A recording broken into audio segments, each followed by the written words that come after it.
Magandang umaga sa inyong lahat. Merry Christmas sa inyo. Ha? Nakakatuwang panugurin. Hindi lang sa kalusugan ang galing ng ating mga BHW, pati pagsayaw.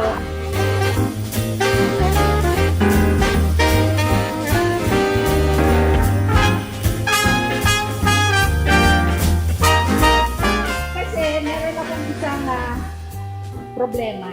Alam ko naman, ang hirap at pagod nyo, yung second quarter nyo. Kasi hindi ko sakop yun eh. Dapat yun nung nakaraan na ibigay. Kaya ang tanong ko, are you nice?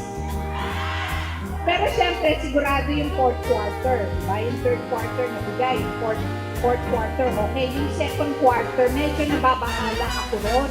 Am I nice? Si Mayor, naughty or nice? Very nice. O sige, isasabay na po natin ang inyong second quarter. So, magsaya lang po tayo ngayon at wag po natin kakalimutan ang tunay na diwa ng Pasko. Magbigayan, magmahalan, siyempre, at palaging masaya. Merry Christmas! Ang mga mahal nating DHW!